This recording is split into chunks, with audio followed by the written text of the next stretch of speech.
بسم الله الرحمن الرحيم الرحمن علم القرآن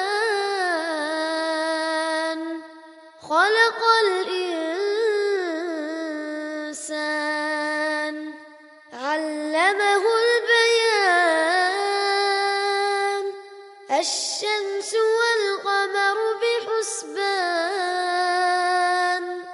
والنجم والشجر يسجدان والسماء رفعها ووضع الميزان ألا تطغوا في الميزان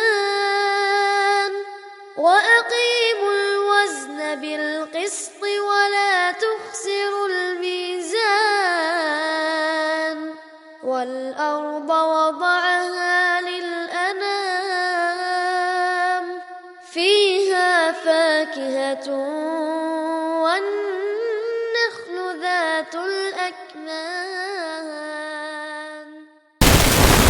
إن الحمد لله نحمده ونستعينه ونستغفره ونعوذ بالله من شرور أنفسنا ومن سيئات أعمالنا من يهده الله فلا مضل له ومن يضلله فلا هادي له ونشهد أن لا إله إلا الله وحده لا شريك له ونشهد أن محمدًا عبده ورسوله يا أيها الذين آمنوا اتقوا الله حق تقاته ولا تموتن إلا وأنتم مسلمون يا أيها الناس ربكم الذي خلقكم من نفس واحدة وخلق منها زوجها وبث منهما رجالا كثيرا ونساء واتقوا الله الذي تساءلون به والأرحام إن الله كان عليكم رقيبا يا أيها الذين آمنوا اتقوا الله وقولوا قولا سديدا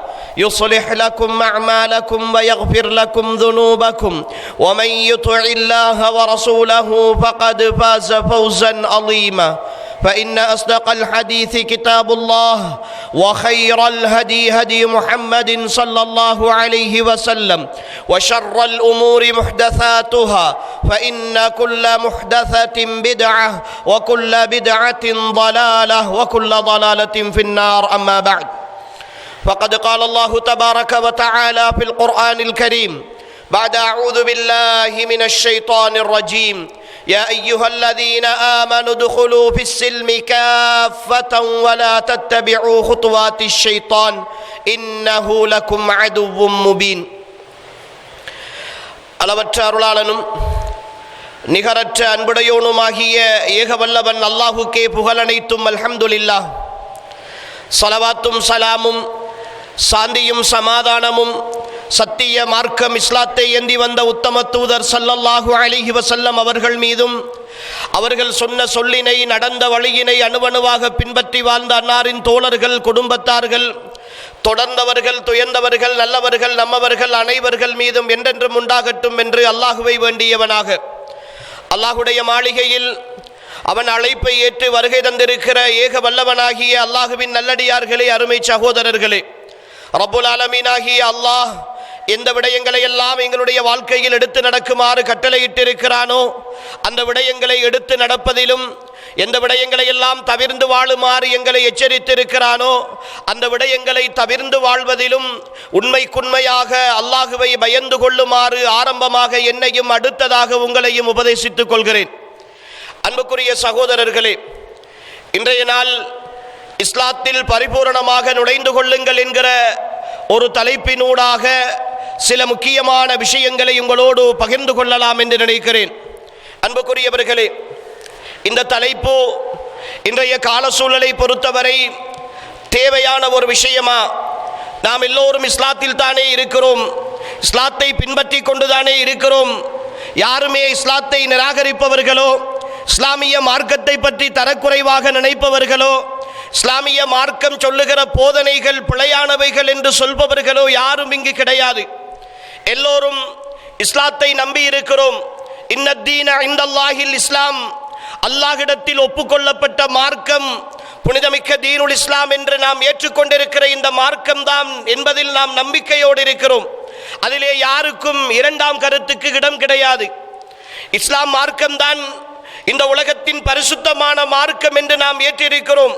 யாருக்கும் அடிபணியாமல், யாருக்கும் சுஜூது செய்யாமல், யாருக்கு முன்னால் கைகட்டி நிற்காமல், யார் எங்களை படைத்தானோ, யார் எங்களுக்கு எல்லா அருள்களையும் செய்து கொண்டிருக்கிறானோ, இந்த உலகத்தையும் மறுமையையும் எங்களுடைய வாழ்க்கையின் அளவுகோலாக எவன் அமைத்தானோ, வாழ்வையும் மரணத்தையும் இந்த உலகத்தில் எவன் ஏற்படுத்தினானோ, இந்த வாழ்வுக்கும் மரணத்திற்கும் இடையிலான இந்த வாழ்க்கையில் எவைகளெல்லாம் எனக்கும் உங்களுக்கும் தேவையோ, எவற்றையெல்லாம் நானும் நீங்களும் அனுபவிக்க வேண்டுமோ, என்னென்ன சுகங்கள், என்னென்ன சந்தோஷங்கள், என்னென்ன கஷ்டங்கள், என்னென்ன சோதனைகள், எவைகளை எல்லாம் இந்த வாழ்க்கையில் எதிர்கொள்ள வேண்டுமோ அத்தனையையும் எவன் இந்த உலக வாழ்க்கையில் எனக்கும் உங்களுக்குமாக நிர்ணயித்தானோ, அந்த ரப்புல் ஆலமீன் ஆகிய அல்லாஹுவை தவிர வேறு யாருக்கு முன்னால் நான் அடிபணிந்து விடக்கூடாது, அடிமையாக இருந்து விடக்கூடாது என்கிற தனித்துவத்தை இந்த உலகத்தில் நிலைநாட்டுகிற ஒரு அற்புதமான மார்க்கமாக புனிதமிக்க தீனுல் இஸ்லாம் என்கிற இந்த மார்க்கத்தை நாங்கள் பார்க்கிறோம். அதனுடைய தனித்துவம் என்பது வாழ்க்கையில் இந்த உலகத்தில் மனித வாழ்க்கைக்கு தேவையான அத்தனை அம்சங்களையும் பேசிய ஒரு கோட்பாடு, ஒரு கொள்கை, ஒரு சித்தாந்தம், ஒரு சமயம் இந்த உலகத்தில் இருக்குமாக இருந்தால் அது புனிதமிக்க தீனுல் இஸ்லாம் என்கிற இந்த மார்க்கத்தை தவிர வேறு எதிலும் இருக்க முடியாது என்று தைரியமாக சொல்லுகிற அளவுக்கு மிக தெளிவான ஒரு பாதையை எங்களுக்கு காட்டுகிற மார்க்கம் புனிதமிக்க தீனுல் இஸ்லாம். அதனால்தான் இந்த மார்க்கத்தை எங்களுக்கு அறிமுகம் செய்த, இந்த மார்க்கத்தை எங்களுக்கு கற்பித்த எங்களுடைய உயிரிலும் மேலான தலைவர் முஹம்மது ஸல்லல்லாஹு அலைஹி வஸல்லம் அவர்கள் இந்த மார்க்கத்தினுடைய வரம்பையும் வரையறையையும் சொல்லுகிற பொழுது மிக தெளிவாக சொன்னார்கள். தரக்துக்கும் அலல் மஹஜ்ஜத்தில் பைலா, தரக்துக்கும் அலல் மஹஜ்ஜத்தில் பைலா, உங்களை நான் ஒரு வெள்ளை வெளிர் என்ற பாதையில் நான் விட்டு செல்லுகிறேன். எந்த ஒரு ஒளிவு மறைவும் இல்லாத, எந்த ஒரு இருளும் இல்லாத மிக தெளிவான ஒரு பாதையில் உங்களை விட்டு செல்லுகிறேன். தரக்துக்கும் அலல் மஹஜ்ஜத்தில் பைலா லைலுஹா கனஹாரிஹா, அதனுடைய இரவுகளும் பகல் போன்ற தெளிவான பாதை. அல்லாஹ்வுடைய தூதர் ஸல்லல்லாஹு அலைஹி வஸல்லம் அவர்கள் இந்த மார்க்கத்தை எப்படி ஓமிக்கிறார்கள் என்றால், இந்த மார்க்கத்தில் வருகிற சில பிரச்சனைகளுக்கு கூட மிக தெள்ளத் தெளிவான தீர்வு இருக்கின்ற, எந்த பிரச்சனையை கொண்டு வந்து இந்த மார்க்கத்தோடு சேர்த்து பேசினாலும் சரி, அல்லாஹ் தஆலா மிக அழகான தீர்வை வைத்திருக்கின்ற அதனுடைய இரவுகளும் பகல் போன்ற தெளிவான பாதை. லா யஸீகு அன்ஹா இல்லா ஹாலிக், அழிந்து போபவனை தவிர வேறு எவனும் இந்த பாதையை விட்டு வழி தவறிவிட மாட்டான் என்று அல்லாஹ்வுடைய தூதர் ஸல்லல்லாஹு அலைஹி வஸல்லம் அவர்கள் மிக தெளிவாக சொன்ன ஒரு அழகான மார்க்கம்தான் அன்புக்குரிய சகோதரர்களே நானும் நீங்களும் ஏற்றுக்கொண்டிருக்கிற இந்த புனிதமிக்க தீனுல் இஸ்லாம் என்கிற மார்க்கம். இந்த மார்க்கத்தை பற்றி பேசுகிற பொழுது, இந்த மார்க்கத்தினுடைய அழகை பற்றி பேசுகிற பொழுது நானும் நீங்களும் மிக தெளிவாக புரிந்து கொள்ள வேண்டும். இந்த உலக வாழ்க்கையில் என்னென்ன பிரச்சனைகள் வருகிறதோ, என்னென்ன கேள்விகள் வருகிறதோ, என்னென்ன சிக்கல்களை நாம் எதிர்கொள்கிறோமோ அத்தனை விஷயங்களுக்கும் இந்த மார்க்கத்தில் நிச்சயமாக சத்தியமாக தீர்வு இருந்தே ஆக வேண்டும். ஏனென்றால் இந்த மார்க்கத்தை எனக்கும் உங்களுக்கும் அறிமுகம் செய்து தந்த படைத்த ரப்புல் ஆலமீன் ஆகிய அல்லாஹ் காலங்களை கடந்தவன். இறந்த காலமாக இருந்தாலும், நிகழ்காலமாக இருந்தாலும், எதிர்காலமாக இருந்தாலும் எல்லா காலங்களையும் ஒரு சேர படைத்து எல்லாவற்றையும் கடந்து இந்த உலகத்தை நிர்வகித்துக் கொண்டிருக்கிற ஒரு அற்புதமான சக்தி அல்லாஹ்.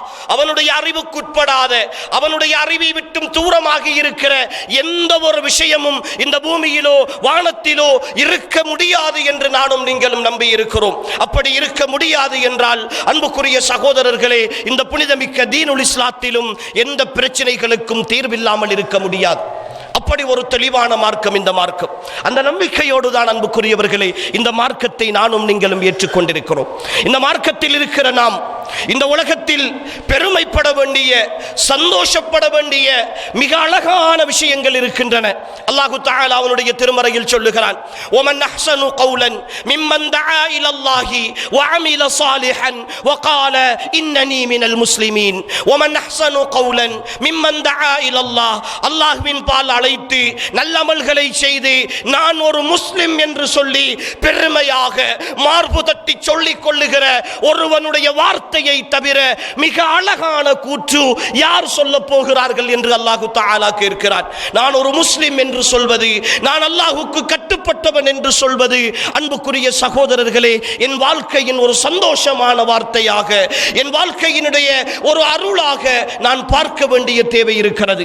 அன்புக்குரியவர்களே, அவ்வளவு ஒரு உன்னதமான மார்க்கத்தில் தான் அல்லாஹ் என்னையும் உங்களையும் பிறக்க செய்திருக்கிறான், என்னையும் உங்களையும் வளரச் செய்திருக்கிறான். அந்த மார்க்கம் சொல்லுகிற அற்புதமான சட்டங்களுக்கு முன்னால் அடிபணிய செய்திருக்கிறான். அல்லாஹ் என்று சொல்லுகிற அந்த அற்புதமான சக்திக்கு முன்னால் யாரையும் நான் இணையாக்கிவிட மாட்டேன் என்கிற அந்த வார்த்தையோடு வாழுகிற மிக அற்புதமான ஒரு வாழ்க்கை திட்டத்தை அல்லாஹ் எனக்கும் உங்களுக்கும் தந்திருக்கிறான். அன்புக்குரிய சகோதரர்களே, இந்த வாழ்க்கையை, இந்த இஸ்லாத்தை நானும் நீங்களும் அப்படித்தான் பார்க்கிறோமா? ஒரு பெருமையாக பார்க்கிறோமா? ஒரு அருளாக பார்க்கிறோமா?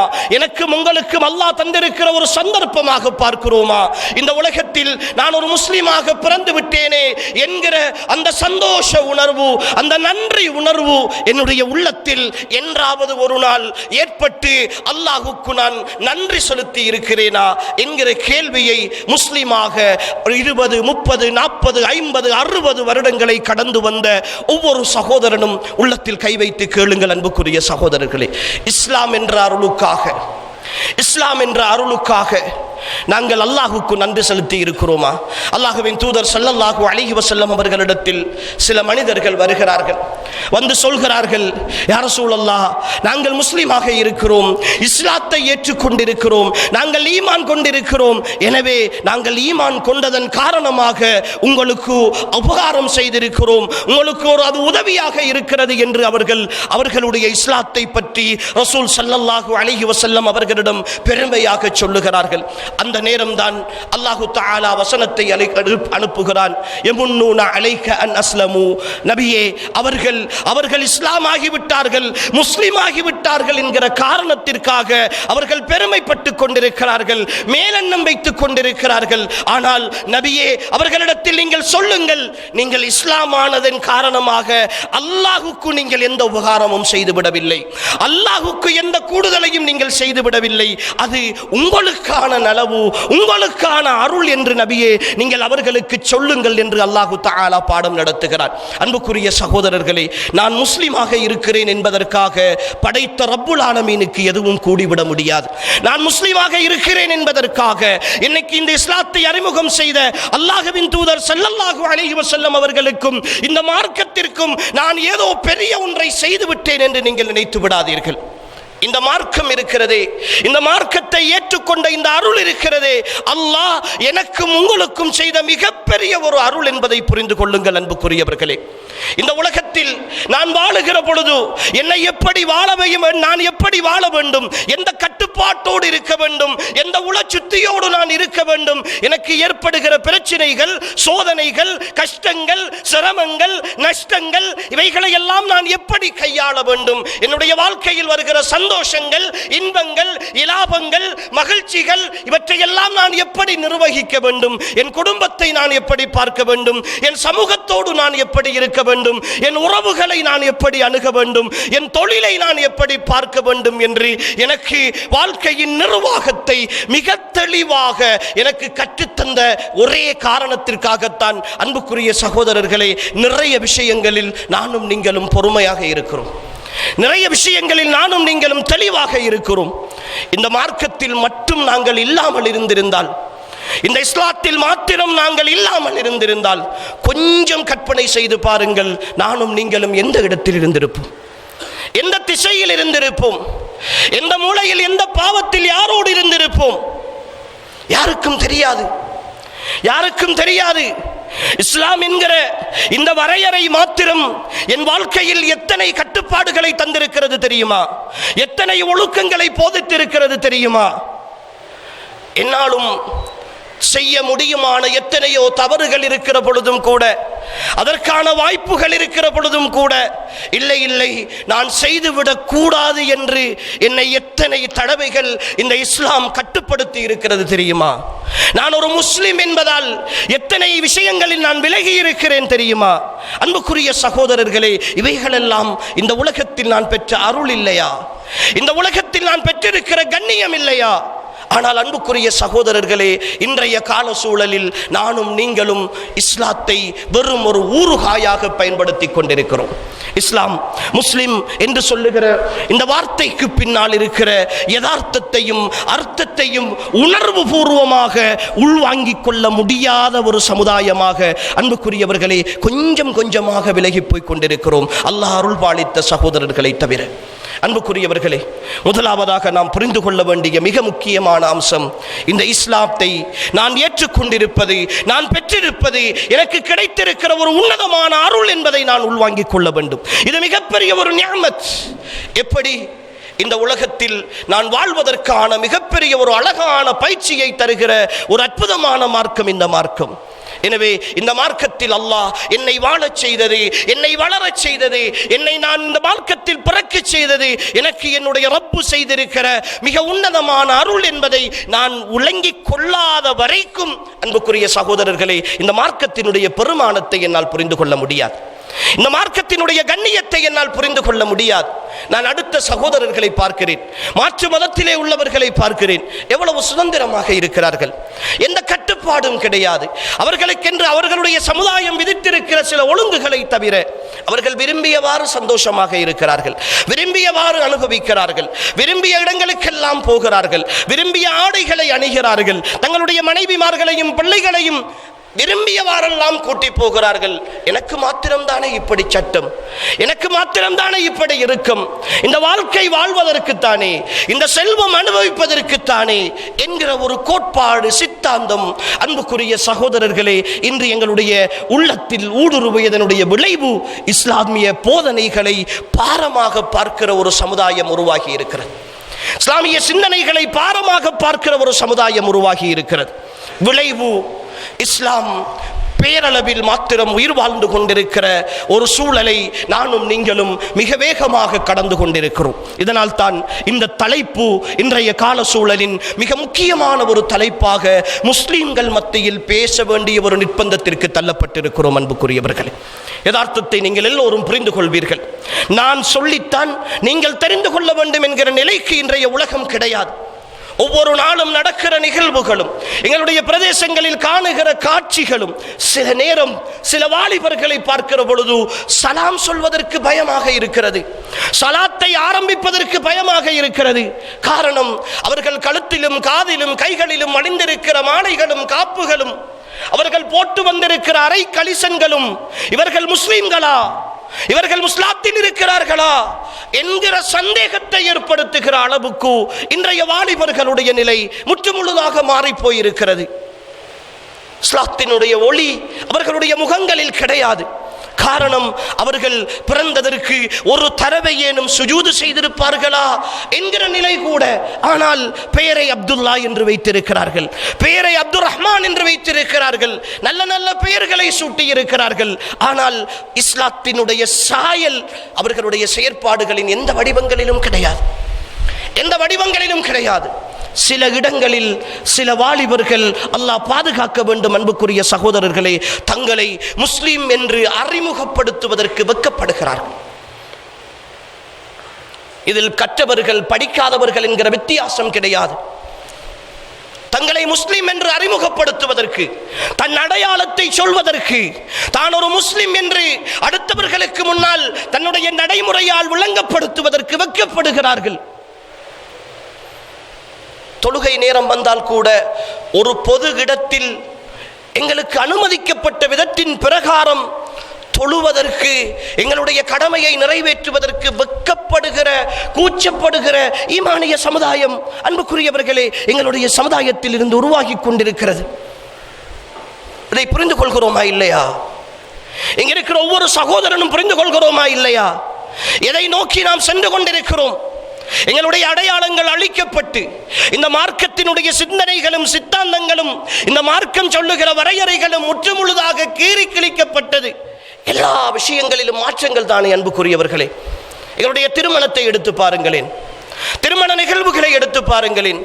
பள்ளி வாயிலில் நடைபெறுகிற திருமண ஒப்பந்தம் அக்து என்று சொல்லுகிற விஷயம் மாத்திரம் இல்லை என்றிருந்தால் என்னுடைய ஒட்டுமொத்த திருமணங்களும் அந்நிய கலாச்சாரங்களின் மொத்த வடிவங்களாக இருக்கிறதா இல்லையா? திருமணத்தில் எதில் இஸ்லாம் இருக்கிறது? பள்ளியில் நடைபெறுகிற காவினை தவிர, பள்ளியில் நடைபெறுகிற திருமண ஒப்பந்தத்தை தவிர வேறு எதில் இஸ்லாம் இருக்கிறது என்று நினைக்கிறீர்கள்? எந்த நிகழ்வில் இஸ்லாம் இருக்கிறது? பெண் பார்க்க போகிற நிகழ்வில் இஸ்லாம் இருக்கிறதா? மணமகனை கூட்டி போகிற நிகழ்வில் இஸ்லாம் இருக்கிறதா? மணமகனும் மணமகளும் மேடையில் வைத்து நடந்து கொள்கிற ஒழுக்கத்தில் இஸ்லாம் இருக்கிறதா?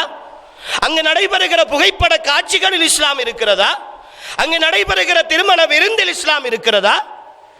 எதில் இன்றைய இஸ்லாம் இருக்கிறது என்று அடையாளப்படுத்துகிறீர்கள்? பெயரளவில் இருக்கிறது. வலிமா, வலிமா அரபு பெயர் இஸ்லாம், சுன்னா. ஆனால் இன்று எப்படி அது கொண்டாடப்படுகிறது?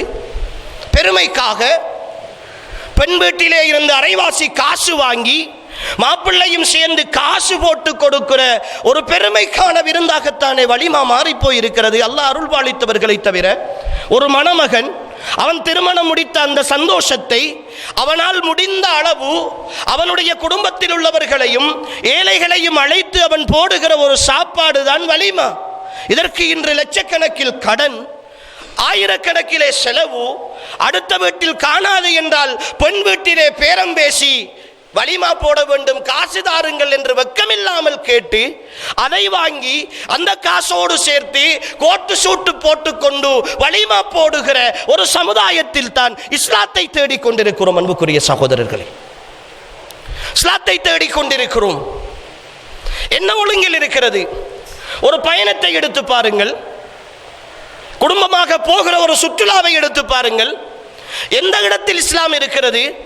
உரிய நேரத்திற்கு தொழுகையை மார்க்கம் சொன்ன முறைப்படி சேர்த்து சுருக்கி தொழுவதில் இஸ்லாம் இருக்கிறதா?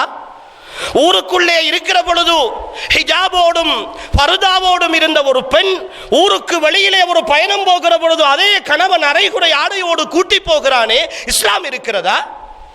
போகிற பொழுது இசையும் கூத்தும் கும்மாளமும் என்று கூடவே இப்பொழுது ஒரு பொக்ஸையும் தூக்கி கொண்டு போகிறார்களே, என்ன இஸ்லாம் இருக்கிறது? எதில் இஸ்லாத்தை கண்டிருக்கிறோம்? நாங்கள் போடுகிற பாட்டிகளில் இஸ்லாம் இருக்கிறதா? எங்களுடைய வீட்டு சூழலில் இஸ்லாம் இருக்கிறதா? அன்புக்குரிய சகோதரர்களே, முஸ்லிம் என்ற பெயரோடு வாழ்ந்து கொண்டிருக்கிறோமே, இந்த இஸ்லாம் என்றால் என்ன என்றாவது புரிந்திருக்கிறோமா? அல்லாஹுக்கு முற்றிலும் கட்டுப்படுதல் தான் இஸ்லாம் என்கிற விஷயத்தை நாம் ஏன் என்றாவது உணர்ந்து பார்த்திருக்கிறோமா? அன்புக்குரிய சகோதரர்களே, நாம் மிக வேகமாக தூரமாகி கொண்டிருக்கிறோம் உறவுகளை. அறிந்தோ அறியாமலோ இங்கு பேசப்படுகிற விஷயம் யாரோ தூரத்தில் உள்ளவர்களை பற்றி பேசுவதல்ல. இன்று எல்லோரும் அப்படித்தான் யோசிக்கிறோம். அடிக்கடி எனக்கு ஞாபகம் வருகிற ஒரு கருத்து இருக்கிறது. ஃபேஸ்புக்கிலே சமூக வலைத்தளங்களிலே அதிகமாக பகிர்ந்து கொள்வார்கள். மனிதன் தன்னுடைய தவறுக்கு முன்னால் வக்கீலாகவும் அடுத்தவர்களுடைய தவறுக்கு முன்னால் நீதிபதியாகவும் இருக்கிறார். இது எவ்வளவு யதார்த்தமான கருத்து தெரியுமா? இப்பொழுது நான் பேசுகிற இந்த வார்த்தைகளை கேட்கிற பொழுது எங்கோ ஒரு இடத்தில் நடந்த கல்யாணமும் எங்கோ ஒரு இடத்தில் நடந்த பிரயாணமும் எங்கோ ஒரு இடத்தில் நடந்த விருந்தும் தானே உங்களுக்கு ஞாபகம் வந்திருக்கும். என்றாவது ஒரு நாள் என் உள்வீட்டுக்குள் எப்படி இருக்கிறது என்று யோசித்தேனா? என் உள்வீட்டினுடைய சூழல் எப்படி இருக்கிறது என்று யோசித்தேனா? நான் முஸ்லீமாக இருக்கிறேனா? அன்புக்குரிய சகோதரர்களே, அல்லாஹ்வுடைய நல்லடியார்களே, நாளை மஹ்ஷருடைய வழியில் அல்லாஹ் என்னையும் உங்களையும் இந்த பூமியினுடைய அதிபதி, வானத்தினுடைய அதிபதி, படைத்த ரப்புல் ஆலமீன் ஆகிய அல்லாஹ் யாருமே உதவி செய்யாத அந்த மஹ்ஷருடைய வழியில் என்னையும் உங்களையும் எழுப்பி நிற்பாட்டி கேட்க போகிற முதல் கேள்வி, நீ இஸ்லாத்தில் இருந்தாயா? நீ முஸ்லிமாக வாழ்ந்தாயா என்ற ஒரு கேள்வியை கேட்டால் அன்புக்குரியவர்களே, அந்த இஸ்லாம் என்கிற அந்த வார்த்தையினுடைய யதார்த்தத்தை புரிந்து கொண்டு வாழ்ந்திருக்கிறோமா? அல்லாஹ் நபி இப்ராஹிம் அலைஹிஸ்ஸலாம் அவர்களை பார்த்து சொல்லுகிறான், இது கால லஹு ரப்புஹு அஸ்லிம். ரப்பு அவர்களிடத்தில் சொல்லுகிறான், நீங்கள் முஸ்லிமாகி விடுங்கள் என்று சொல்லுகிறான். நீங்கள் கட்டுப்பட்டு விடுங்கள் என்று சொல்லுகிறான். கால அஸ்லம்து லிரப்பில் ஆலமீன். நபி இப்ராஹிம் சொல்லுகிறார், நான் என்னுடைய ரப்புக்கு முழுமையாக கட்டுப்பட்டு விட்டேன் என்று சொல்லுகிறார். ஒரு நபி, இந்த உலக வரலாற்றில் தியாகத்தின் மறுபெயராக வந்திருந்த நபி, தன்னுடைய வாழ்க்கையை ஒட்டுமொத்தமாக அல்லாஹுக்காக தியாகம் செய்த ஒரு தலைவர் நபி இப்ராஹிம் அலைஹிஸ்ஸலாம். அவர்களை பார்த்து அல்லாஹ் சொல்லுகிறான், நபி இப்ராஹிமே நீங்கள் இஸ்லாமாகி விடுங்கள் என்று சொல்லுகிறான். அவர் சொல்லுகிறார், நான் முஸ்லிமாகி விட்டேன் என்று சொல்லுகிறார். அன்புக்குரிய சகோதரர்களே, என்னையும் உங்களையும் பார்த்து இப்படி ஒரு வார்த்தை சொன்னால் நானும் நீங்களும் என்ன பதில் சொல்லுவோம்? என்ன பதில் சொல்லுவோம்? நீங்கள் முஸ்லித்தை ஏற்றுக்கொள்ளுங்கள், முஸ்லிமாகி விடுங்கள் என்று சொன்னால் நாம் சொல்லுகிற அடுத்த வார்த்தை என்னவாக இருக்கும்? இவருக்கு என்ன பைத்தியமா? இஸ்லாத்தில் தானே இருக்கிறோம். அப்படி என்றால் அந்த இஸ்லாம் என்கிற வார்த்தைக்கு ஒரு யதார்த்தம் இருக்கிறது என்று தானே அர்த்தம். அன்புக்குரியவர்களே, அந்த இஸ்லாம் என்ற வார்த்தைக்கு ஒரு யதார்த்தம் இருக்கிறது என்று தானே அர்த்தம். நபி இப்ராஹிம் அலைஹிஸ்ஸலாம் அவர்கள் சொன்ன ஒரு வார்த்தையை இஸ்லாத்தினுடைய தெளிவுரையாக அல்லாஹ் சொல்லுகிறான்.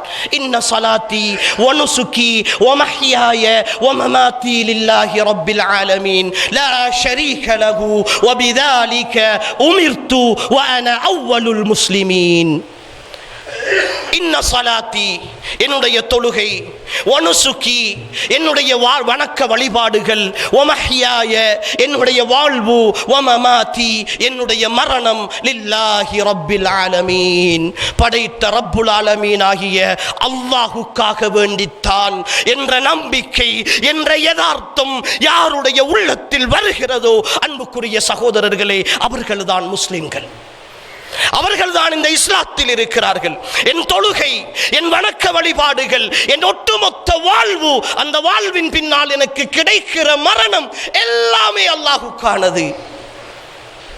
இன்னா லில்லாஹி வ இன்னா இலைஹி ராஜிஊன். நிச்சயமாக நான் அல்லாஹுக்கு சொந்தமானவன், அல்லாஹ்விடத்தில் மீளக்கூடியவன் என்கிற யதார்த்தம் யாருடைய வாழ்க்கையில் வெளிப்படுகிறதோ அவர்கள்தான் முஸ்லிம்கள். அன்புக்குரிய சகோதரர்களே, லா ஷரீக லா, அல்லாஹுக்கு எதையும் நான் இணை வைத்து விட மாட்டேன். வ பிதாலிக உமிர்து, இதை கொண்டுதான் நான் ஏவப்பட்டிருக்கிறேன். வ அன அவ்வலுல் முஸ்லிமீன், நான் தான் முஸ்லிம்களில் முதன்மையானவன் என்று நபி இப்ராஹிம் அலைஹிஸ்ஸலாம் அவர்கள் சொன்ன அந்த வரைவிலக்கணம் இருக்கிறது. அன்புக்குரிய சகோதரர்களே, என் வாழ்க்கையில் மிக சரியாக இருக்கிறதா? என் ஈமானிய சகோதரர்களே, இந்த சபையில் இருக்கிற ஒவ்வொரு நிறைய ஜும்மாக்களில் நான் கேட்டிருக்கிறேன் இந்த கேள்வியை. இன்று அதிகாலை வேளை வெள்ளிக்கிழமை நாள் அல்லாஹுக்கு கட்டளையில் அல்லாஹுக்கு கட்டுப்பட்டு அல்லாஹு அக்பர் அல்லாஹு அக்பர் என்ற அழைப்பு கேட்கிற பொழுது நான் என்னுடைய எல்லா வேலைகளையும், என் தூக்கத்தை எல்லாம் விட்டுவிட்டு அல்லாஹுக்கு முன்னால் இன்றைய அதிகாலையை நான் சுஜூது செய்துதான் ஆரம்பித்தேன் என்று சொல்லுகிற சகோதரர்கள் இந்த சபையில் எத்தனை பேர் அன்புக்குரியவர்களே இருக்க போகிறோம்? யோசிக்க மாட்டோமா? என் வாழ்க்கை அல்லாஹுக்கு சொந்தமானது. என்னுடைய வாழ்க்கையினுடைய வாழ்நாள் எல்லாம் அல்லாஹுக்கு சொந்தமானது. என் வியாபாரம் அல்லாஹுக்கு சொந்தமானது. என் பதவிகள் அல்லாஹ் தந்தவை, என்னுடைய தொழில்கள் அல்லாஹ் தந்தவை, என் குடும்பம் அல்லாஹ் தந்தவை. என்னுடைய வாழ்க்கையின் எல்லாமே அல்லாஹ் நாடினால் அடுத்த நொடி தலைகீழாக மாறும் என்கிற யதார்த்தத்திற்குரியவை. எந்த மாற்றமும் இல்லை தானே இந்த நம்பிக்கையில்? இந்த நம்பிக்கையில் எந்த மாற்றமும் இல்லை அல்லவா? ஏதாவது சந்தேகம் இருக்கிறதா சகோதரர்களே? அப்படி இருந்தால் மாற்றிக்கொள்ளுங்கள். நிச்சயமாக சத்தியமாக இந்த உலகம் அல்லாஹ்வுடைய நிர்வாகத்தின் கீழ் இருக்கிறது.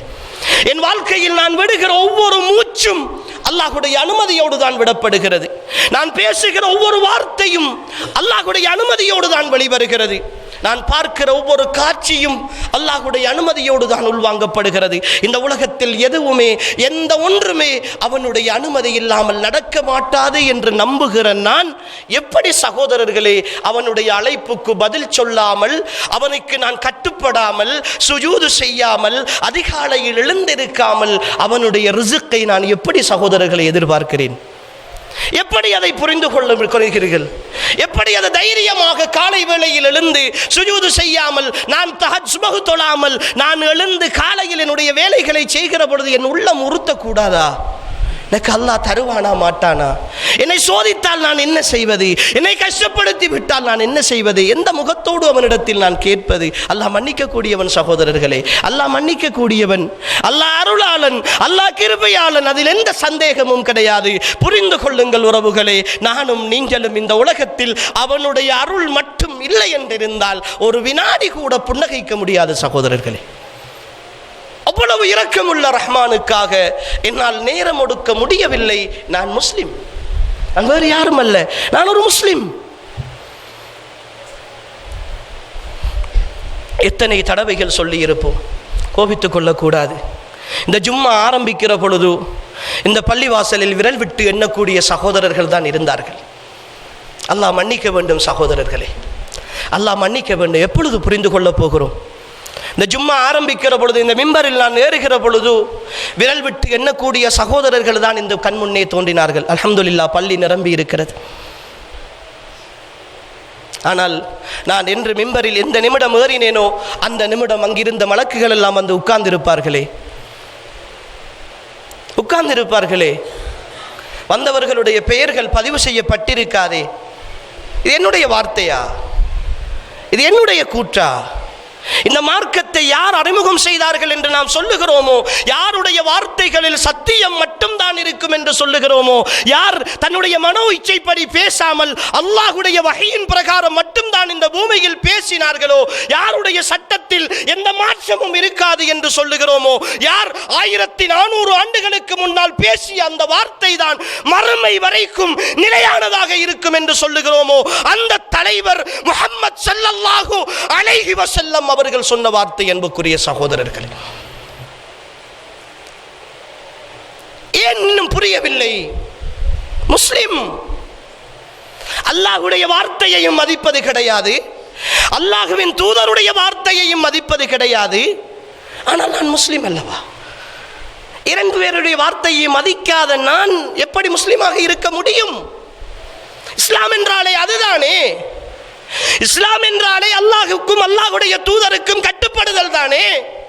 அந்த கட்டுப்பாட்டை மீறி வாழுகிற நான், எனக்கு ஜும்மாவுக்கு இமாம் மிம்பரில் ஏறுவதற்கு முன்னால் வர முடியவில்லை. சில நேரம் சில தங்கடங்கள், சில கஷ்டங்கள், சில பிரச்சனைகள் சிலருக்கு இருக்கலாம். அது ஒவ்வொரு வாரமும் இருக்க முடியுமா? எப்படி சகோதரர்களை இஸ்லாத்தை பார்க்கிறோம்? எப்படி இந்த விஷயங்களை புரிந்து கொள்ள போகிறோம்? புரியவில்லை சகோதரர்களே. இங்கு எதுவும் சொல்லிக் கொள்ளலாம். கொஞ்சம் யோசித்து பாருங்கள். நாளை மஹ்ஷருடைய வெளியில் அல்லாஹ் என்னுடைய செயலேடுகளை, பட்டோலைகளை என் கையிலே தருகிற அந்த நாளில் நான் ஜும்மாவுக்கு வந்த எந்த ஒரு பதிவும் அங்கு இல்லாத நிலையில் என் பட்டோலைகள் கொடுக்கப்படுமாக இருந்தால், இங்கு வந்த உட்கார்ந்த நேரம் கூட அல்லாஹ் பொருந்திக் கொள்ள வேண்டும். வீணாகிவிட்டது தானே, வீணாகிவிட்டது தானே. எப்படி இப்போது சகோதரர்களை நாங்கள் இந்த இஸ்லாத்தை பூரணமாக ஏற்றுக்கொள்ளப் போகிறோம்? அல்லாஹ் குர்ஆனில் மிக தெளிவாக அழைப்பு விடுகிறானே, யா அய்யுஹல்லதீன ஆமனு, ஈமான் கொண்டவர்களே, உதுகுலு ஃபிஸ்ஸில்மி காஃபா, இந்த மார்க்கத்தில், இந்த கொள்கையில், இந்த சிந்தனையில், இந்த கட்டுப்பாட்டில் நீங்கள் முழுமையாக வந்து விடுங்கள். வலா தத்தபிஉ குதுவாத்திஷ் ஷைத்தான், ஷைத்தானுடைய அடிச்சுவடுகளை நீங்கள் பின்பற்றாதீர்கள். இன்னஹு லகும் அதுவும் முபீன், நிச்சயமாக அவன் பகிரங்கமான எதிரியாக, பகிரங்கமான விரோதியாக இருக்கிறான் என்று அல்லாஹ் தெளிவாக சொல்லுகிறானே. அன்புக்குரியவர்களே, இவைகளெல்லாம் ஷைத்தானுடைய அடிச்சுவடுகள் என்று எங்களுக்கு தெரியாதா? அன்புக்குரியவர்களே, ஷைத்தானுடைய அடிச்சுவடு என்று வந்த காரணத்தினால் ஒரு விஷயத்தை உங்களுக்கு சொல்லுகிறேன். ஷைத்தான் இருக்கிறானே, அவன் எங்களை வழிகெடுத்தல் என்பது நீங்கள் நினைத்துக் கொள்ளக்கூடாத ஒரு காரியத்தை தடுத்தல் என்பதல்ல. ஷைத்தான் பல வகைகளில் எங்களிடத்திலே ஊடுருவான். அதிலே ஒரு வகை என்ன தெரியுமா? ஒரு இபாதத்தை தாமதமாக செய்ய சொல்லுதல். இது ஷைத்தான் எங்களை வழிகெடுக்கிற மிக முக்கியமான மிக பிரதானமான ஒரு வழி தெரியுமா அன்புக்குரியவர்களே? ஒரு விஷயத்தை எங்களை பார்த்து சொல்லுவான், இப்பொழுதுதானே பாங்கு சொல்லி இருக்கிறது, இகாமத் சொல்வதற்கு 10 நிமிடம் இருக்கிறது தானே, கொஞ்சம் லேட்டாகி போகலாம் தானே, என்ன அவசரம் என்று கேட்பான். கடைக்குள் இருப்போம், வேலையில் இருப்போம், எல்லாம் செய்து கொண்டிருப்போம். இப்பொழுது என்னுடைய மனதும் அதை ஏற்றுக்கொள்ளும். 10 நிமிடம் கழித்துத்தானே, 15 நிமிடம் கழித்துத்தானே இகாமத் சொல்ல போகிறார்கள், தாமதிப்போம். திடீரென்று மீண்டும் ஒரு சொல்லுவான், இப்பொழுதுதான் தக்பீர் கட்டி இருக்கிறார்கள், 4 ரக்காத்து முடிவதற்கு ஒரு 10 நிமிடம், அதற்குள் அவசரமாக போனால் உழுவெடுத்துக் கொண்டு போய்விடலாம் என்று சொல்லுவான். இப்பொழுது நானும் தாமதிப்பேன். திடீரென்று என்னுடைய தொழுகை 2 ரக்காத் போய்கொண்டிருக்கிற பொழுது ஒருவரை அனுப்புவான். அவர்தான் ஷைத்தானுடைய தூதுவர். அவர் மனிதராகத்தான் வருவார், என்னுடைய நண்பராக வருவார். ஆனால் அவர் தொழுகையை பாழாக்க வேண்டும் என்ற நோக்கத்தோடு வரமாட்டார். அவருக்கு தெரியாது நான் தொழுகைக்கு தயாராக இருக்கிறேன் என்று தெரியாது. ஆனால் வருவார், முக்கியமான ஒரு சந்திப்பு, ஒரு விஷயத்தை பேசுவார். நானும் பேசிக்கொண்டிருப்பேன். சலாம் சொல்லுகிற சத்தம் கேட்கும், சலாம் கொடுக்கிற சத்தம் கேட்கும், அல்லது மனசு சொல்லும் இப்பொழுது தொழுகை முடிந்திருக்கும் என்று சொல்லும். உடனே அசரு தொழுகைக்கு நேரம் இருக்கிறது தானே, லுஹர் என்று வைத்துக் கொண்டால் 3 மணிக்கு 3:15 தானே அசருக்கு பாங்கு, ஜமாத்து முடிந்து விட்டது, 1 மணி மட்டில் போய் தொழுது கொள்ளலாம் என்று என்னுடைய மனசு சொல்லும். இப்பொழுது நான் என்னுடைய வேலையை தொடர்ந்து செய்து கொண்டிருப்பேன். 1 மணி ஆகும். மீண்டும் அந்த நேரம் பார்த்து ஏதாவது ஒரு வேலை வரும், வீட்டை போய் நான் தொழுது கொள்ளலாம், சாப்பாட்டுக்கு போகிற நேரம் தொழுவோம் என்று சொல்லுவான். அதையும் ஏற்றுக்கொள்வேன். திடீரென்று நான் சாப்பாட்டுக்கு போகிற பொழுது ஏதோ தூக்கம் வரும், ஏதோ ஒரு அசதி, ஏதோ ஒரு மறந்துவிடும். அசரு தொழுகைக்கான நேரம் பாங்கு சொல்லுகிற பொழுதுதான் சில நேரம் ஓஹோ லுஹர் தொழாமல் வந்து விட்டோமே என்ற நினைவு வரும். சிலர்கள் தொழுது கொள்வோம் என்று மறந்து விட்டோம், தொழுவோம் என்று தொழுவார்கள். சிலர்கள் அதை விட்டு விடுவார்கள். நடக்கிறதா இல்லையா? இந்த யதார்த்தம் நடக்கிறதா இல்லையா? ஒவ்வொரு தொழுகைக்கும் ஒவ்வொரு வணக்கத்திற்கும் பின்னால் இந்த விஷயம் இருக்கும் அன்புக்குரிய சகோதரர்களே. இது என்ன தெரியுமா?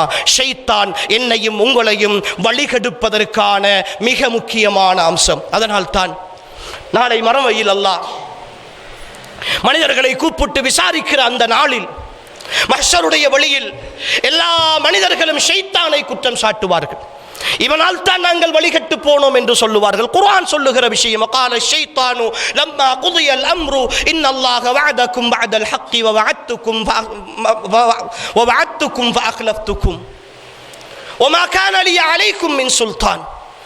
ஷைத்தானை பார்த்து சொல்லுவார்கள், யா அல்லாஹ், இவனால் தான் நாங்கள் வழிகட்டு போனோம், இவனுக்கு நீ 2 மடங்கு தண்டனை கொடுத்து விடு என்று சொல்லுவார்கள். அந்த நேரம் ஷைத்தான் சொல்லுவான், எனக்கு எந்த அதிகாரமும் இருக்கவில்லை, உங்களை வழிகெடுக்கிற எந்த அதிகாரமும் எனக்கு இருக்கவில்லை.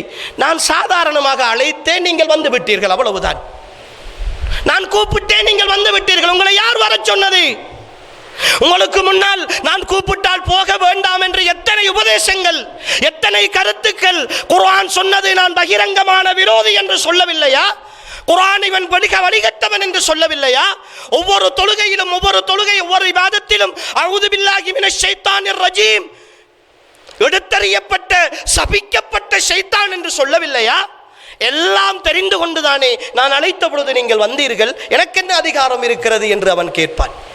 அன்புக்குரிய சகோதரர்களே, அதனால் தான் அல்லாஹ் அந்த வசனத்தில் கூட சொல்லுகிறான், வலா தத்தபிஉ ஹுதுவாத்தி ஷைத்தான், ஷைத்தானுடைய அடிச்சுவடுகளை பின்பற்றாமல் நீங்கள் இஸ்லாத்திற்குள் பூரணமாக வந்து விடுங்கள் என்று சொல்லுகிறான்.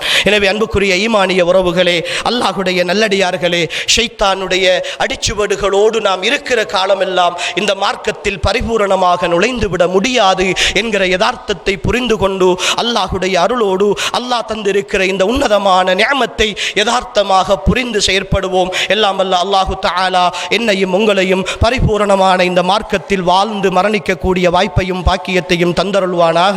வ ஆகிரு தஅவானா அல்ஹம்துலில்லாஹி ரப்பில் ஆலமீன். அல்ஹம்துலில்லாஹி வஹ்தஹு வஸ்ஸலாத்து வஸ்ஸலாமு அலா மன் லா நபிய்ய பஅதஹு வ அலா ஆலிஹி வ அஸ்ஹாபிஹி அல்லதீன இஸ்தஃபா அம்மா பஅத். அன்புக்குரிய சகோதரர்களே, புனிதமிக்க தீனுல் இஸ்லாம் மிகப்பெரிய ஒரு அருள். அந்த அருள் என்பது அன்புக்குரியவர்களே, எந்த அளவுக்கு அருள் என்றால், இந்த உலக வாழ்க்கையினுடைய நிம்மதியும் மறுமையினுடைய வெற்றியும் அதில் தான் தங்கி இருக்கிறது. இந்த உலகத்தை பற்றியும் மறுமையை பற்றியும் ஒரு சேர வழி நடத்துகிற, ஒரு சேர பேசுகிற ஒரு மார்க்கம் இந்த புனிதமிக்க தீனுல் இஸ்லாம் மாத்திரம்தான். இந்த உலகம் என்னுடைய இலக்காக இருக்க முடியாது, மறுமைதான் என்னுடைய இலக்கு என்று என்னை நோக்கி திசை திருப்புகிற ஒரு மார்க்கம் இஸ்லாம். இந்த உலகத்தில் நான் செய்கிற அமல்களுக்கும் நான் செய்கிற பாவங்களுக்கும் இந்த உலகம் எனக்கு தண்டனை தருவதற்கோ கூலி தருவதற்கோ யதார்த்தமான ஒரு இடமாக இருக்க முடியாது. அதற்கென்று மிக பெரும் வெகுமதிகளும் மிக பெரும் சன்மானங்களும் நிறைந்த மறுமை இருக்கிறது என்பதை சொல்லுகிற ஒரு மார்க்கம் இந்த புனிதமிக்க தீனுல் இஸ்லாம். அன்புக்குரியவர்களே, அல்லாஹுக்காக இந்த மிம்பர் மேடைகளில் இருந்து விடுக்கிற ஒரே ஒரு அழைப்பு அதுதான், உதுகுலூ ஃபிஸ்ஸில்மி காஃபா, இந்த மார்க்கத்தில் பரிபூரணமாக வந்துவிடுங்கள். சில எதிர்ப்புகள், சில பிரச்சனைகள், சில சோதனைகளை நானும் நீங்களும் சந்தித்துத்தான் ஆக வேண்டும். எங்களுக்கு முன் வாழ்ந்த சஹாபாக்கள், எங்களுக்கு முன் வாழ்ந்த அறிஞர்கள், தாபிஈன்கள் இந்த மார்க்கத்திற்காக தங்களையே ஒட்டுமொத்தமாக இழந்தார்கள், தங்களுடைய உணர்வுகளை ஒட்டுமொத்தமாக தியாகம் செய்தார்கள், தங்களுடைய உயிரை கொடுத்தார்கள். அன்புக்குரிய வாலிபர்களே, சகோதரர்களே, உங்களை பார்த்து நான் கேட்கிறேன், இந்த புனிதமிக்க தீனுல் இஸ்லாத்தில் பிறந்து வளர்ந்து 15, 20, 25, 30, 40 வருடங்களை கடந்து வந்திருக்கிறோமே, இந்த மார்க்கத்திற்காக நான் அல்லாஹுவை மாத்திரம் முன்னிறுத்தி என்ன தியாகம் செய்திருக்கிறேன்? இந்த மார்க்கத்தின் வளர்ச்சிக்காக என்ன அர்ப்பணிப்பு செய்திருக்கிறேன்? இந்த மார்க்கத்தை சரிவர நான் கற்றிருக்கிறேனா? இந்த மார்க்கத்தினுடைய தூண்களாக இருக்கிற விஷயங்களில் நான் தெளிவாக இருக்கிறேனா? இந்த மார்க்கத்தின் மூலாதாரங்களாக இருக்கிற அல் குர்ஆனையும் சுன்னாவையும் நான் ஏதோ ஒரு வடிவத்தில் படித்திருக்கிறேனா? குர்ஆனை என் வாழ்நாளில் ஒரு தடவை ஏனும் முழுமையாக ஓதி முடித்திருக்கிறேனா? குர்ஆனுடைய கருத்துக்களை ஒரு சில அத்தியாயங்களுக்கேனும் நான் பாடமாக்கி இருக்கிறேனா? வாசித்து விளங்கி இருக்கிறேனா? அன்புக்குரிய சகோதரர்களே, இந்த கேள்விகள் எல்லாம் மறுமையில் என்னையும் உங்களையும் பார்த்து கேட்கப்பட்டால், மறுமையில் என்னையும் உங்களையும் பார்த்து விசாரிக்கப்பட்டால், நாளை மறுமையில் அன்புக்குரியவர்களே, முஸாப் இப்னு உமைர் ரலியல்லாஹு அன்ஹு உஹது போரில் ஷஹீதான மிக முக்கியமான சஹாபாக்களில் ஒருவர். முஸாப் இப்னு உமைர் யார் தெரியுமா? மக்காவினுடைய செல்வந்தர்களில் கோடீஸ்வரர்களினுடைய ஒருவரின் மகன். எந்த அளவு கோடீஸ்வரன் தெரியுமா? இன்றிருக்கிற எலான் மாஸ்க், இன்றிருக்கிற பில்கேட்ஸ், இன்றிருக்கிற செல்வந்தர்களை போன்று வருவதற்கு முன்னர் ரசூலுல்லாஹுடைய தூதராக மதீனமா நகருக்கு வந்து மதீனமா நகரின் ஒவ்வொரு வீடுகளுக்குள்ளும் இஸ்லாத்தை கொண்டு போய் சேர்த்த பெருமை முஸாப் இப்னு உமைருக்குத்தான் இருக்கிறது. அவர் மரணித்த வேளை தெரியுமா? உஹது போரில் முஸாப் இப்னு உமைர் மௌத்தாகி விட்டார். ஒருவர் யுத்தகலத்தில் ஷஹீதாகி போனால் அவருக்கு கஃன் செய்வதும் கிடையாது, தொழுகை நடத்துவதும் கிடையாது. யுத்தகலத்தில் ஷஹீதான ஒரு ஷஹீதுக்கு இஸ்லாம் கொடுக்கிற அந்தஸ்து, அவர் எந்த நிலையில் மௌத்தாகினாரோ, எந்த ஆடையோடு மௌத்தாகினாரோ அப்படியே அடக்கம் செய்வார்கள். அவருக்கு கஃன் செய்யவும் மாட்டார்கள், அவரை தொழுவிக்கவும் மாட்டார்கள். ரசூல் ஸல்லல்லாஹு அலைஹி வஸல்லம் அவர்கள் உஹது ஷுஹதாக்கள் குளிப்பாட்டவும் மாட்டார்கள், தொழுகை நடாத்தி அடக்கம் செய்வார்கள். அவருக்கு கஃன் செய்வதும் கிடையாது, குளிப்பாட்டுவதும் கிடையாது. முஸாப் இப்னு உமைருடைய ஜனாசாவுக்கு கிட்டே வருகிறார்கள். முஸாப் இப்னு உமைர் ஒரு ஆடை அணிந்திருக்கிறார். அந்த ஆடையோடு தான் அவர் ஷஹீதாகி இருக்கிறார். அந்த ஆடையோடு அவர் கஃன் செய்யப்பட வேண்டும். இப்பொழுது ரசூல் ஸல்லல்லாஹு அலைஹி வஸல்லம் அவர்களிடத்தில் சஹாபாக்கள் வந்து சொல்லுகிறார்கள், யா ரசூலல்லாஹ், முஸாப் அணிந்திருக்கிற ஆடை அவருக்கு கஃன் செய்வதற்கு போதவில்லை யா ரசூலல்லாஹ். அவருடைய தலையை மூடினால் கால் தெரிகிறது, காலை மூடினால் தலை தெரிகிறது, என்ன செய்வது என்று கேட்கிறார்கள். இஸ்லாத்திற்காக, தான் ஒரு முஸ்லிம் என்பதை அடையாளப்படுத்துவதற்காக வருடம் முழுக்க ஒவ்வொரு நாளும் புத்தாடை அணிந்து வளர்ந்த ஒரு மகனின் கடைசி நேரம், அன்புக்குரிய சகோதரர்களே, கஃன் செய்வதற்கு ஆடை இல்லை, கஃன் செய்வதற்கு உடுப்பு இல்லை. ரசூலுல்லாஹ் சொல்கிறார்கள், தலையை மூடிவிட்டு காலுக்கு இலைகுலைகளை வைத்து மறைத்து அடக்கம் செய்து விடுங்கள் என்று சொல்கிறார்கள் முஸாபை. எப்படி ஒரு நிலை, எப்படி ஒரு தியாகம், எப்படி ஒரு உறுதி இந்த மார்க்கத்திற்காக. நாளை மறுமையில் அந்த முஸாப் வருவார் அல்லவா? நாளை மறுமையில் அல்லாஹ்வுடைய சன்னிதானத்தில் இரத்தம் சொட்ட சொட்ட முஸாப் இப்னு உமைர் வருவாரே, என்ன பதில் சொல்ல போகிறோம் அல்லாஹ்வுக்கு முன்னால்? அனஸ் இப்னு நலர் உஹது ஷுஹதாக்களில் ஒருவர். ரசூல் ஸல்லல்லாஹு அலைஹி வஸல்லம் அவர்கள் மௌத்தாகி விட்டார்கள் என்கிற செய்தி உஹது போர்க்களத்தில் ஒரு வதந்தியாக பரவி கொண்டிருக்கிறது. ரசூலுல்லாஹ் மௌத்தாகி விட்டார்கள் என்கிற செய்தி அனஸ் இப்னு நலருடைய காதுக்கு கேட்கிறது. உடனடியாக வாளேந்தி கொண்டு புறப்படுகிறார் முஸஅப் அனஸ் இப்னு நலர். ரசூலுல்லாஹ் மௌத்தாகிய ஒரு பூமியில் நான் மட்டும் எதற்காக உயிர் வாழ வேண்டும்? ஏன் நீங்கள் ஓடிக்கொண்டிருக்கிறீர்கள்? வாருங்கள், உஹதுக்கு பக்கத்தில் இருந்து எனக்கு சுவர்க்கத்தினுடைய வாடை வந்து கொண்டிருக்கிறது என்று அனஸ் இப்னு நலர் வேகமாக எதிரிகளின் கூட்டத்திலே பூந்து போராடி வெட்டி சாய்த்து கொண்டு போகிறார். ஒரு கட்டத்தில் ஷஹீதாக்கப்படுகிறார். 80ற்கு மேற்பட்ட வெட்டுக்காயங்கள், உடல் முழுக்க சல்லடையாக்கப்பட்டிருக்கிறது. முகத்தை பார்த்து இன்னார்தான் என்று அடையாளம் கண்டுகொள்ள முடியாத அளவுக்கு அனஸ் இப்னு நலர் வெட்டப்பட்டிருக்கிறார். ரசூல் ஸல்லல்லாஹு அலைஹி வஸல்லம் உஹது ஷுஹதாக்களை எல்லாம் பார்த்து வருகிற பொழுது ஒருவரை மட்டும் அடையாளம் காண முடியவில்லை. யார் இவர், யார் இவர்? எல்லோரையும் பார்த்து ரசூலுல்லாஹ் கேட்கிறார்கள். இறுதியாக பெண்களுக்கு அனுமதி கொடுக்கிறார்கள் அந்த ஜனாசாவை அடையாளம் காட்டுவதற்கு. அந்த நேரம்தான் அனஸ் இப்னு நலருடைய ஒரு சகோதரி அவரை பார்த்துவிட்டு அவருடைய பெருவிரல் அடையாளங்களில் ஒன்றை வைத்து இது அனஸ் இப்னு நலர் என்று சொல்லுகிறார்கள். அதற்கு பிறகு அனஸ் இப்னு நலரை கூட்டத்திற்குள் தேடுகிறார்கள். இல்லை, அவர் என்று அடையாளம் காணப்படுகிறது. நாளை மஹ்ஷருடைய வழியில் அதே நிலையில் எழுப்பப்படுவார் அனஸ் இப்னு நலர். அதே நிலையில் எழுப்பப்படுவார் அனஸ் இப்னு நலர். வருவோம், சொகுசாக தூங்கி எழுந்து சந்தோஷமாக வாழ்ந்து எல்லா இன்பங்களையும் அனுபவித்து முஸ்லிம் என்ற பெயரோடு நானும் நீங்களும் மஹ்ஷருக்கு வருவோம். அன்புக்குரியவர்களே, அல்லாஹுக்கு முன்னால் பதில் சொல்ல வேண்டும் அல்லவா? என் வாலிபர்களே, அல்லாஹுக்காக சிந்திக்க மாட்டீர்களா? இதை உணர்ந்து பார்க்க மாட்டீர்களா? இந்த பதிலை எப்படி சொல்ல போகிறீர்கள்?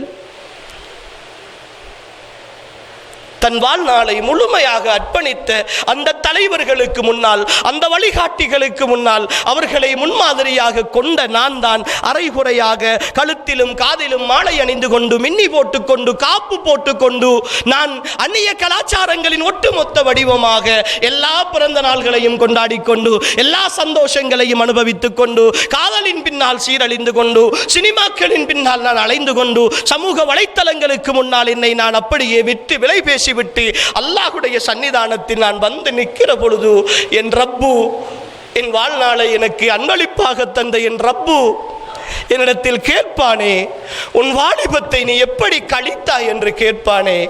தெரியாமல் கேட்கவில்லை அவன். என்னையும் உங்களையும் அச்சுறுத்துவதற்காக மஹ்ஷருடைய வழியில் கேட்பானே. என்ன பதில் சொல்ல போகிறோம் என்பதை விளங்கப்படுத்துவதற்காக கேட்பானே.